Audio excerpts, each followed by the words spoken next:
पुरुषोत्तम योग श्रीमद् भगवद गीता का 15वां अध्याय है और इसमें 20 श्लोक हैं। इस अध्याय में भगवान श्री कृष्ण ने संसार को एक उल्टे पीपल के पेड़ अश्वत्थ वृक्ष के रूप में प्रस्तुत किया है और बताया है कि इस संसार से ऊपर उठकर परम पुरुष पुरुषोत्तम को प्राप्त करना ही मनुष्य जीवन का लक्ष्य है।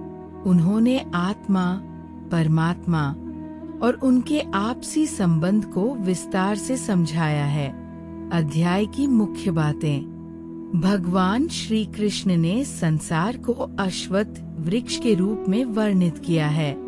ये वृक्ष उल्टा खड़ा है, जिसकी जड़ें ऊपर परमात्मा में हैं और शाखाएं नीचे संसार में फैली हुई है। ये वृक्ष माया और कर्म के बंधनों से पोषित होता है। श्लोक। ऊर्ध्वमूल मधः शाखमश्वत्थ प्राहुर्व्ययम् छंदांसी यस्य पर्णानि यस्त वेत्स वेदवित्। जिसका मूल ऊपर और शाखाएं नीचे की ओर हैं, उस अविनाशी अश्वत्थ वृक्ष को वेदों ने वर्णित किया है। इसके पत्ते वेद हैं। जो इसे जानता है वही वेदों का ज्ञाता है। भगवान बताते हैं कि इस संसार रूपी वृक्ष को वैराग्य रूपी शस्त्र से काटा जा सकता है। श्लोक। न रूपम से तथोपलभ्यते नान्तो न चादिर्न च संप्रतिष्ठा अश्वत्थमेन सुविरूढ़ मूल असंशस्त्रेण दृढ़ेन छित्त्वा। इस वृक्ष का आदि अंत या स्वरूप यहाँ समझ में नहीं आता। इसे वैराग्य रूपी शस्त्र से काटा जाना चाहिए। भगवान ने बताया कि आत्मा जीव परमात्मा का ही अंश है, लेकिन वह माया और कर्म के बंधनों में उलझकर संसार में चक्कर लगाता है। श्लोक। ममैवांशो जीवलोके जीवभूतः सनातन मनः षष्ठानीन्द्रियाणि प्रकृतिस्थानि कर्षति। जीवात्मा मेरा ही शाश्वत अंश है। वह मन और इंद्रियों के साथ प्रकृति में संघर्ष करता है। भगवान ने अपने परम धाम परम स्थान का वर्णन किया, जो शाश्वत और अविनाशी है। वहां पहुंचने के बाद आत्मा को संसार के बंधनों से मुक्ति मिलती है।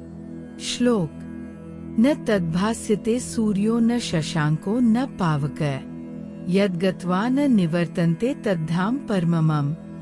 वो स्थान जहाँ सूर्य, चंद्रमा और अग्नि का प्रकाश नहीं पहुँचता, वही मेरा परम धाम है। वहाँ पहुँचने के बाद आत्मा लौटकर संसार में नहीं आती।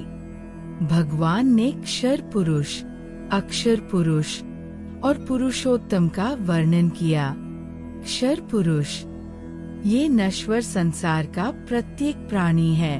अक्षर पुरुष ये आत्मा है जो अमर और अविनाशी है। पुरुषोत्तम ये भगवान श्री कृष्ण स्वयं हैं, जो क्षर और अक्षर से परे हैं और सभी का मूल कारण है। श्लोक। द्वाविमो पुरुषो लोके क्षरश्चाक्षर एव च क्षरः सर्वाणि भूतानि कूटस्थोक्षर उच्यते।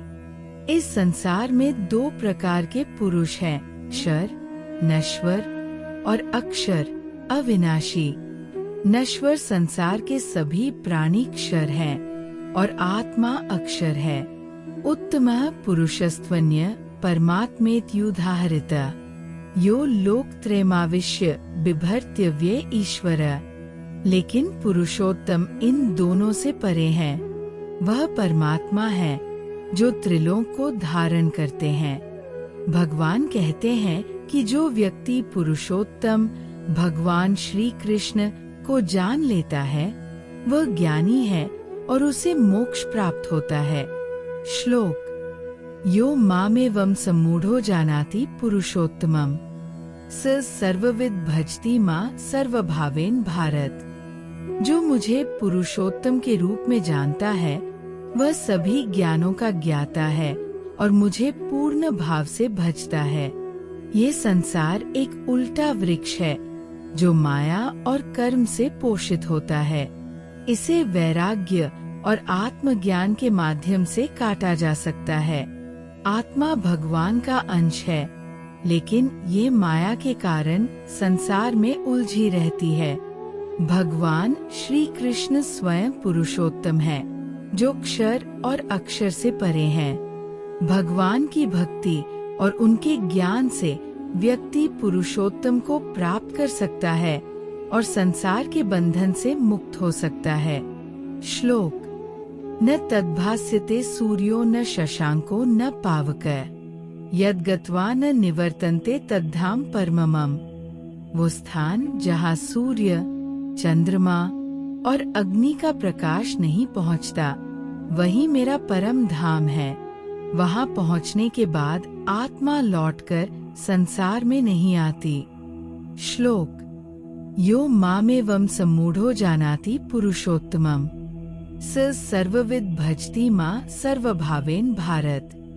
जो मुझे पुरुषोत्तम के रूप में जानता है, वह सभी ज्ञानों का ज्ञाता है और मुझे पूर्ण भाव से भजता है। पुरुषोत्तम योग ये सिखाता है कि संसार नश्वर और क्षण भंगुर है। आत्मा का अंतिम लक्ष्य भगवान श्री कृष्ण पुरुषोत्तम को प्राप्त करना है। इसके लिए वैराग्य, ज्ञान और भक्ति का मार्ग अपनाना चाहिए।